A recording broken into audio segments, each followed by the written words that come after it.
you guys and where are you from? Sorry, I'm Damian Felitek. I'm from Hastings, PA. I'm Josh Yonner. I'm from Patton, PA. Bob Gray, Northern Cambria, PA. Jeremy Ashers from Northern Cambria.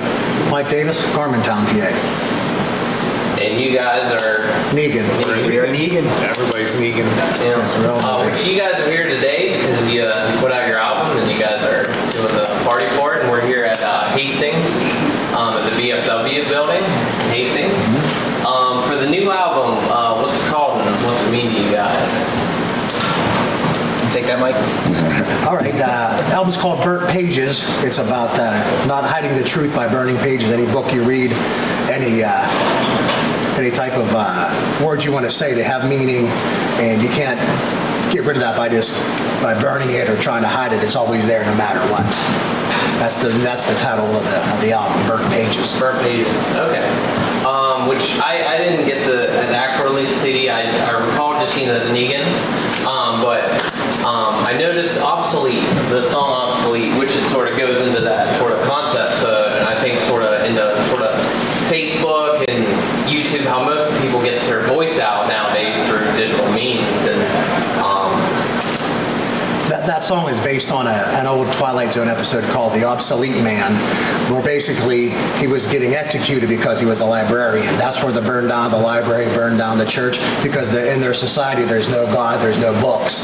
So that's what the song was based on, an old Twilight Zone episode. I just love the old Twilight Zone from the 60s. yeah, so is that sort of the idea of the album? Kind of, sort of. Each song has their own individual personalities and how it was written with all of us and all of our input in the songs. Obsolete was actually the fastest song we wrote. We wrote that song in about 20 minutes. The other songs took multiple days, but that one just clicked immediately with all five of us in Damien's garage. I was insanely inspired too. Yeah. I love the old Twilight Zone stuff like that. Just I don't know. As soon as the Obsolete Man came on, I was like, it just kind of just took full force as soon as we started writing that. I think that's basically all we needed. But yeah, the other ones were a little bit longer, but I think that one is a special something. Obsolete's one of my favorites for sure. Yeah, which that sort of gives a new perspective on the album, really. What for the recording process? You mentioned that Obsolete was real quick. What was sort of like your guys? Did you have a set workflow for recording? No, everybody brought pieces, and then we would hear it. We would latch onto it and just, talk it over, and we would work stuff out in like a half hour. It really And we're not even just trying to be quick either. No, it was that organic. Yeah. Songwriting process kind of comes together in the same way everything else comes together. These guys are all working fast, moving fast, thinking fast. I feel like I'm along for the ride sometimes. Yeah. I feel like a sloth. Like these guys are just blowing up my phone and then we go to a songwriting session and I bring a riff. Okay, there's a riff, and then I turn around to get a drink and I turn back around. They've written the whole rest of the song. So they're setting a pace here. That one was kind of unique because the ideas that were brought forth on that song were way faster than what ended up happening on the CD. And in slowing them down to show each other the parts is how we got the tempo of that song.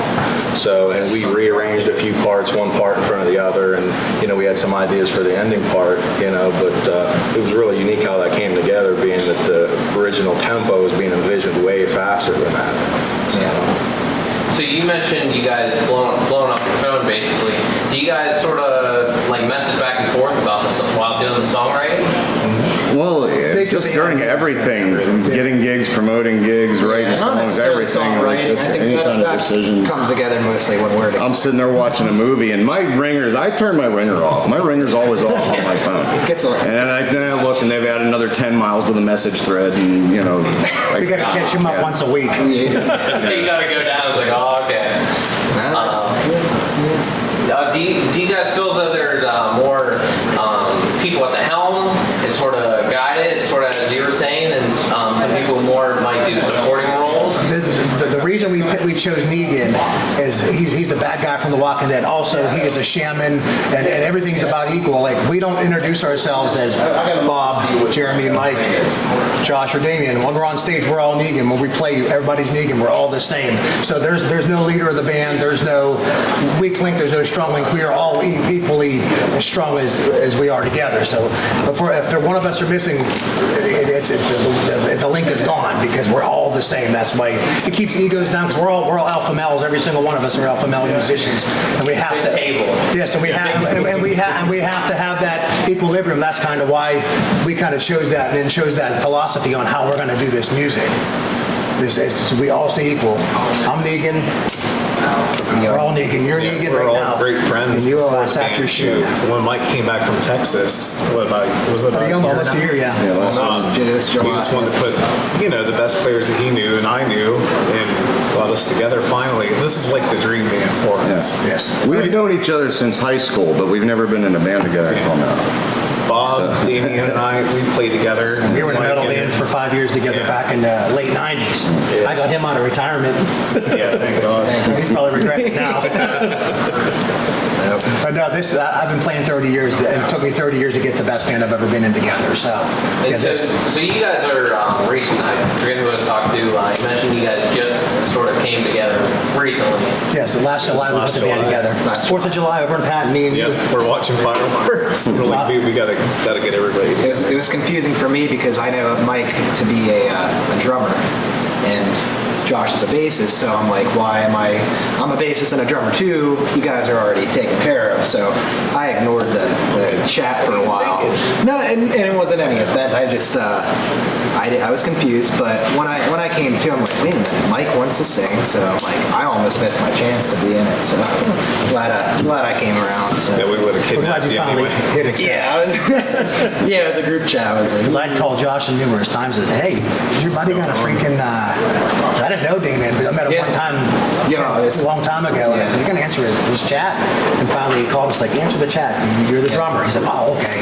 And our first rehearsal, it was like we played together for 100 years. I mean, that's how the chemistry was instant.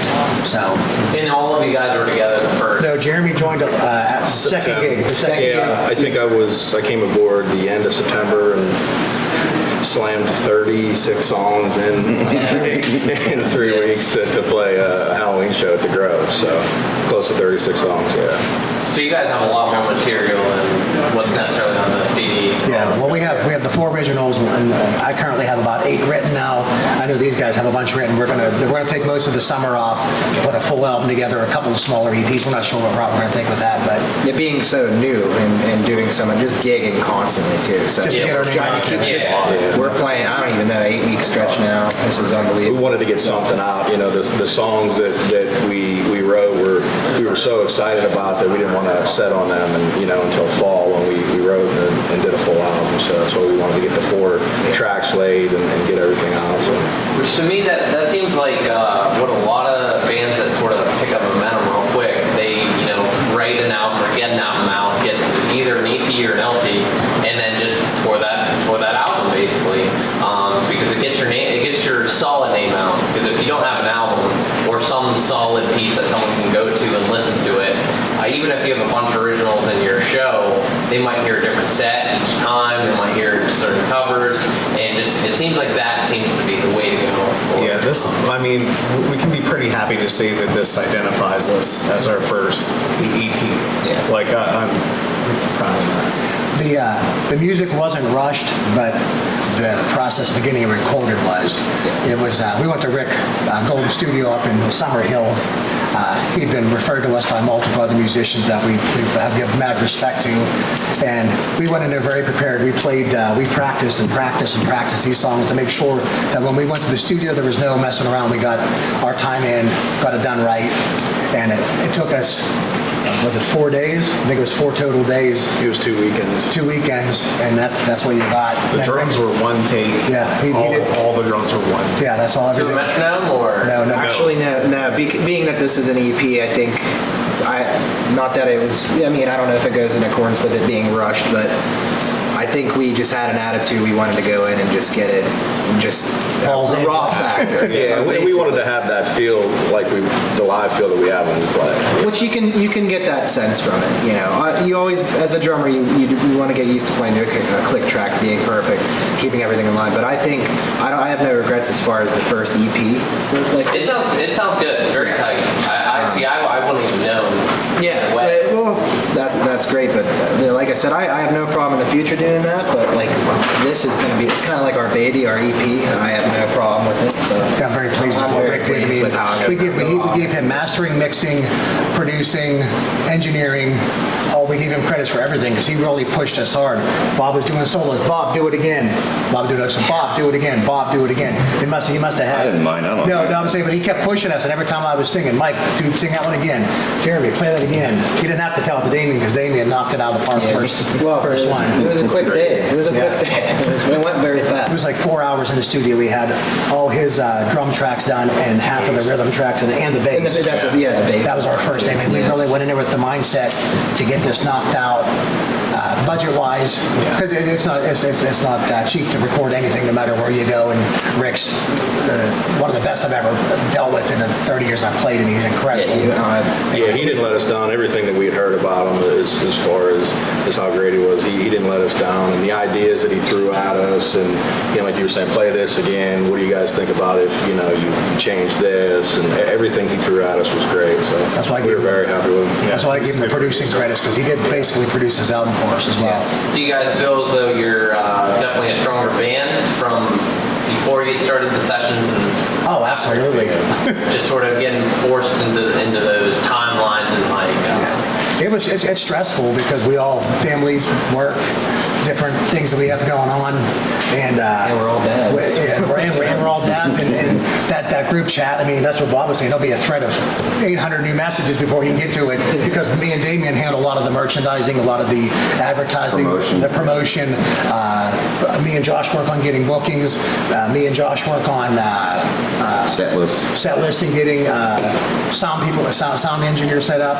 Jeremy works on fixing things that are broken. Bob does a lot of the artwork. I mean, and throws a lot of the ideas for the art. So we all have our own parts to the equation, but we're all like, before we do a poster, before we put a poster out, all of us have to agree that that's what we want. Before we put a set list out, we all have to agree that's what we want. There's no dictator. We're all, like I said, we're all Negan. We're all Negan all the time. do you guys have like a particular favorite part of the album, like favorite solo? Or? Go ahead and go first. You go first. Boy, I would have to say what Jeremy does on Obsolete. Just the intro. The intros are The amazing. outro, yeah. The solos, you can't ask for better guitars too. I mean, we got two beasts. It's unbelievable. It's just Jeremy wrote the talking parts as we were recording. Jeremy, This is Jeremy. Okay. He wrote the spoken word parts at the beginning, and that just turned out that we spent most post-production time on Obsolete than we did with the other songs. Yeah. It just that turned out to be our epic. It's going to be featured on tomorrow night on the Homegrown Rocker. We're featuring for the Day of Rock, so we're pretty excited about Obsolete being our first single or whatever, however you want to say it. Yeah, that's our song. But go ahead. You said you had your. Just the fun in the recording process of going back in and doing those little pieces like that, and then you did the spoken word and where do we go from here? That was pretty cool. That came out of nowhere because you get to know these songs after writing them, and then you get into the studio and you're like, all that stuff, all those fun little things you go back in and do. You're like, wow, that was probably the most fun part. And I wasn't really involved. Oh, I mean, we did the chants and stuff together, and like there's all that. That was fun. But no, just seeing these things come back to life, a new life, it was really cool. Something like get out of the garage into the studio and have it happen all over again. It's really cool. But what about you guys? I was excited. Where do we go from here? Like, it's more post-production stuff. Bob's solo that was finally nailed down for the album. It was awesome. And then you had the spoken word part. But, I was home. I didn't get to make it to the sessions, on certain sessions. And then they sent them to me in Dropbox, and I'm listening to them. There's all this stuff. I'm like, that's awesome. Where did this come from? It's really So, yeah, those are my favorite bits. Well, Yeah, I'm gonna start forming a consensus here on obsolete. That's Yeah. my favorite one. Yeah. There aren't any guitar solos on it, which It's a riffy song. Definitely. as far as like the solos, I don't know. I just improvise them. I don't really think them out too much. But then there are times that I think stuff out. It just wasn't this time, and. Rick did get the best. Like he made me do a bunch of takes, and I improvised a bunch of different solos. But it just seemed like he picked the ones that I would have picked anyway. So, We can't say enough about Rick Owen. We can't say enough. There wasn't one bad take though on the solo. So, it was just Rick motivating, just keep going, Bob. Until just. I wish we had all those tracks. I don't know. Rick probably does. He still has it. Yeah, it's awesome. Really good stuff. Yeah, I think Obsolete, was just because of the process of how it came together, from being in the garage and seeing how that song morphed, to changing, parts out, placement of parts, to seeing how everybody was excited about that song in the garage, and that enthusiasm didn't change through the recording process, and hasn't changed now. Here right now. Everybody's really I can't wait to play it here tonight. I cannot wait to play it. And I think everybody really liked the Twilight Zone episode. What's his name? Mick from Rocky. What's it? Brooks? Burgess Meredith. Yeah. He's Burgess Meredith. Burgess Meredith, the original Penguin. He was Mickey from Rocky. That's who is the guy in He's the He's the obsolete obsolete man. man. Mr. Wordsworth. He's the obsolete man. I haven't seen too many Twilights, but I feel like I have So this seen one's from the like Twilight. 60s. You mentioned that episode, and The obsolete Go on man. Hulu, everything's there. Yeah. I've been watching so much of it. we have 4 songs. They all grew different ways. Some grew like a cancer. Some grew like a weed. Some grew like a beautiful flower. It all depends on how you want to look at the song. Devil's Coming's neat because That's our second favorite. You think Devil's Coming, you think you're gonna hear some kind of creepy song, but it sounds like a TV ad for Faustian bargains or something. Yeah. It does. It's like a commercial. It's like, come on down, sell your soul. Yeah, come on down and sell your soul, basically. Like that. But obviously, it's definitely my favorite. Damien had to go get a drink or restroom break, and they were writing the guitar parts, and I came up with something in my head, the burn down the library, burn down the church part. So me and Josh, I hopped on the drums and started playing it with Josh and singing it while playing it. He come running out of the house. He's like, "Whoa, what you guys doing? This is great. What are you guys doing?" And it's like, "Get behind her. We're gonna get this part down." And that just grew from there. And we have where do you go from here? It's just about, It's just about not being wanted at certain places. So where do you go from there? You still keep moving forward no matter if you're wanted or not. Devil's Coming's about, I said, who would want to sell their souls? Rock stars, supermodels, politicians, and holy men. We wrote a song about that. Devil's Coming. Obsolete, of course, by the Obsolete Man. And then a friend of mine had a conversation. It was about going to somebody's house that says live, laugh, love. And she was like, I hate that. And I said, it should be die, cry, hate. And she's like, absolutely. So we live, we laugh, we love, we die, we die, we cry, we hate. And that's the We song. We all do. We all live, laugh, love. We all die, cry, and hate. So that's what that song is That was about. the first one we put together. That's the first one we actually wrote. Was We. Together. Yeah. But we put it the last song because we are still Negan. We are all still together. No matter how much you live, laugh, or love, or how much you die, cry, and hate, we are all still together. So it's a more positive song than anything, in my opinion. Yeah. That's what I get sort from of the goes song. along with how you're saying Negan. Yes, that's why it's the last song, because we are all together at the end. Yeah. So we're a little bit philosophical at times, or a little bit whimsical at times. Like we like to dick off on stage and have fun and just. Yeah, Mike's hilarious. I'm back there behind my kid, just cracking up half the time. Like I love it. You get the stand-up comedy. He throws a wicked mic stand around. Oh yeah. I've gotten cracked with a mean couple times. djembe. Yeah, I kicked a mean djembe, before I got my wireless mic, I'd be lasso and getting into it. I'd catch his guitar, I'd catch his guitar, and we'd have to stop. He'd be trying to play him, trying to pull the mic. So we go cordless now on the microphone. That's really There's been plenty of times. Safety first. They used to have to wear safety goggles at shows to make sure nobody was injured. Hard hats and OSHA whatnot. approved. Get everything OSHA approved. Now we're fine. For this show, you guys are with Darkness on the Radio and also Iron Wolf. Iron Wolf. What sort of stuff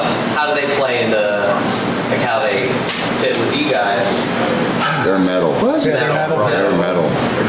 Yeah, it'll be interesting because we haven't played with these guys yet either. Okay. We've played the Iron Wolf or the Wolf Brothers from Johnstown. Fantastic. Their other brother plays with Rust, and Rust are our great friends. We did New Year's Eve here with Rust, and mad respect to Mike, Aaron, and I forget the new drummer's name.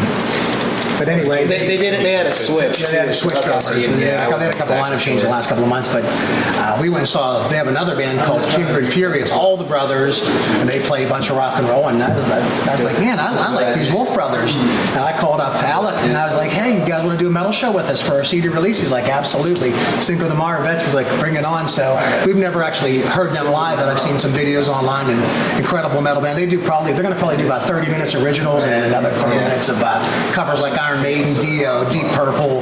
They're gonna rip the roof off this place out of the gate. And then Dark Mouse on the Radio. I played in a band with Jason back when he was 15 years old. He's the lead singer, lead guitar player for Dark Mouse on the Radio. And I called him up. I said, "Hey, this is what we're doing." He's like, "I wouldn't miss it for the world." I said, "Sign us up." And I know Greg, the bass player from when they were in the Embalm. The other gentleman I don't know in the band, but this would be my first time seeing them live as well. So we're excited to have such a talented group of musicians from the first note to the last note. We're just extremely excited to have these guys with us. Anything the Straw Brothers do is going to be killer. Chad or Jason, that's going to be heavy, crushing, really good stuff. We used to do double bills back in the day when we had Dim. We'd have Dim in Balm shows and epic metal, like just epic metal. What project were you guys? Dim, called Dim. Okay, so you were in them. Yeah, but we started Dim Okay. back in that was 17 years ago. Yeah, we played together when I was 15. Yeah, he was a kid. I find all these great young guitar players, like Jason and Chad. I played with them when they were 15 and 16. Kenny Carlheim, you. Get all these guys. When you hang out with a guitar instructor, you meet all their students.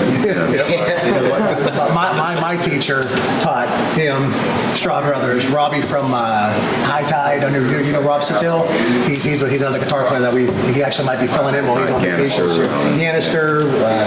So there's. He was in Dim too. He was in Dim too. Yeah, you're right. Yeah, so I've been fortunate to have great guitar players at my side, either behind the drums or singing all my life. So, but like I said, in 30 years, I finally got what I want together after 30 years of playing.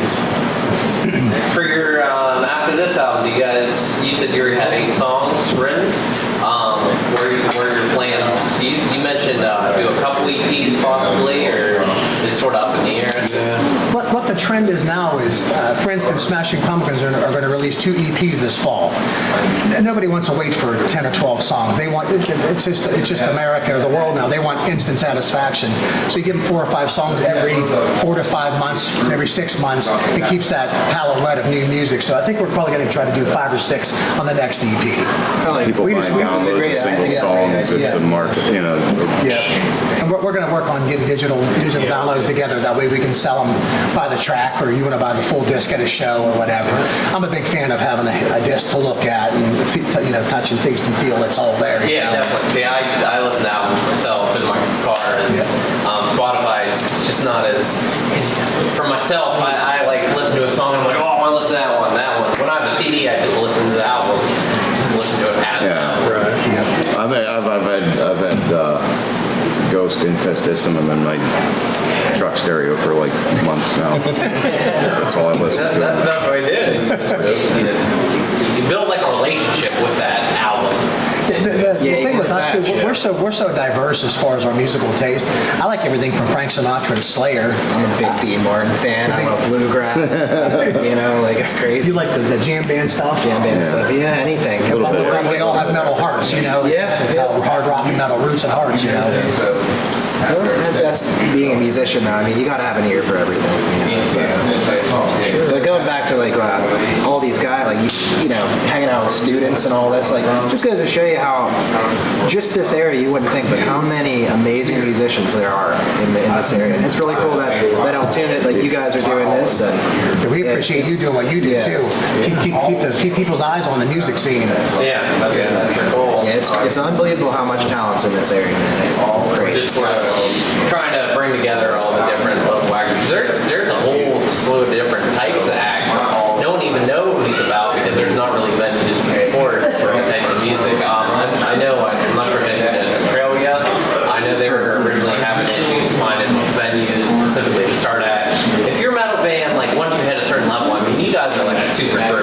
I mean, you guys seem solid, but for like a very newcomer sort of thing, it would be difficult. Well, here's what we want. This is another thing that you can help us and we can help you. We'll play with any bands that want to come and play, as long as they're respectful and play good music and you know bring a little bit of a crowd with them. We'll play with any bands that want to come. I mean, this is our venue. Chrissy gives me free reign to any music I want here, and that's another thing I want to bring up. That this VFW, along with some of the other clubs in the area, are struggling because there's not enough members, not enough people going out. You know, you got to support local live music, or these venues are going to go away. When I played here 15 years ago, I could play 10 times and not leave the town. Now you have to play 10 times. You're in 4 different counties. Yeah, we're playing far out. Yeah, we're playing up in Contanning. We're just trying to play as much as we can. But Somerset, Huntington. That was a drive. You're going up. Yeah, we're everywhere because there's not enough places to play, even in this county, for instance. There's not enough places to play in Cambria County, so we're going all over the place to play. And it's fun because it's a new experience every time. But Get out there. But any of those new bands that you just have, you need to get a hold of me. Say, hey, Centralia. I've seen a couple other different things that you posted on her. Have them call me and we can talk with them, and we'll be more than happy to come and bring them to the show. The Centralia videos on McGarvey's page. They were pretty good. It's pretty good stuff. Oh, yeah. We're actually putting together a new project where bands sort of like you just mentioned give you a call, which I'm not necessarily able to say through your phone number, but being able to sort of share different bands and their individual people within those bands and their contacts, because it's very difficult for everyone. And all my information's on the Negan Facebook page, and just to get a hold of me on there, my phone number, and just PM me. The easiest thing to do is PM me. I can't always answer my phone because of work or whatever, but I can always look at my PM real quick to see who, to get back with you later, kind of like how I did with you. Is like, yeah, I'm at work. I'll hear it. I believe the Negan page also has a private message button too on the front. Yeah, you can private message We do us. check. I mean, we're Constantly. We're constantly on it. We have to be. So. which we're working on getting everyone's information all in one place, just because sometimes certain bands, certain acts, certain different artists, you really have to search. You have to be skilled at stalking basically the band and figuring out how do I get a hold of this band reliably. And we're trying to sort of bring that information just so you can just like, oh, I'm a metal band and I'm from North Carolina and I want to tour in Altoona. You can go to one list, here's all the metal bands, and you can just click message them, click message them, click message them. That's great. That's a great idea. Trying to help that way. Yeah, we play on we play a lot now. We're gonna scale back on our shows in 2019, but you know, we play at least twice a month, and most every venue we play, there's always a place for an opener for 35, 40-minute set. You can come open up for us, get exposure to that club, get exposure to our fans, as well as create new ones. And you know, like I said, we're not the biggest band in the area, but we do well for ourselves. We play quite a bit. 3 to 4 times a month, and sometimes it's a set opening up for a band. Yeah, we're opening up for a band called Dimwit out towards Pittsburgh in a couple of weeks. Yeah, we're opening up for Saving Abel and McGarvey's on Thursday, this coming up week. It's almost sold out. I think they got about 15 or 20 tickets left, all they have for that show. So we're pretty pumped to be playing. I know a couple people who are interested in going to that show. I think they're going. Yeah, it'll be a good experience. About 300 crazies there on a Thursday night. I'm pretty pumped about it. Did they get a hold of you? I'm curious. We had originally had a date booked with McGarvey's, and Rich sent me an email saying, hey man, I need to talk to you. I was like, is there problems? He's like, no problems. And he said, hey, we had our own show there on March 24th. He goes, I'm going to take that out. I got a chance to get Richie Ramone in. I was like, cool. Yeah. He goes, but I'm going to give you guys the opening slot for Saving Abel. Is that okay? And I'm thinking, let me get back to you. And I'm like, with a little girl. And I called these guys. I got them on a conference call. We all got the video chat. And I'm like, guess what? Blow up that phone. I got blown up. Like I said, somebody call Bob to tell me to get on chat, because he's like, never wants to do it. It's like, you guys want to open up for Saving Abel? I'm like, well, yeah. And it just blew up from there. And then we started sharing the event, and it's sold out, just about sold out. There's a handful of tickets left. And what day is that? That's Thursday, May 10th. Thursday, May 10th. Next Thursday. And what we did for our fans is, instead of us getting paid that night, we took what we were going to get paid and bought tickets, and we gave tickets away at every show from the time we found out till last week. So Like all of April. all of April and most of March, we gave tickets away. So we're not making a nickel. We gave it back to the fans to come out and see us at that show. So It's an early show too. Yes, It's 7 to 11:30. yeah. So we go on at 7. Doors open at 6. We got to be there at 5. That's going to be. These early shows made me crazy because I'm not used to starting until 10 o'clock. Yeah, like 7 to 10 o'clock, so kind of odd. I feel like Rod and Todd from The Simpsons going to bed at 6:30. You know? It's The sun's interesting. still out. The sun's still out. Yeah. But it's okay. God loves us. It's different. But I wish you guys luck, and I really appreciate the. Thanks, Matt, from thank you. Altoona Music, and we appreciate everything. Yep. Negan Facebook. Like us, follow us, hate us, follow us, whatever you got to do. Yep. You're Negan. Thank you. Thank you so much. Pleasure. Thanks, man. Appreciate it. Thanks, man. Appreciate Thank you. it. Let's get the.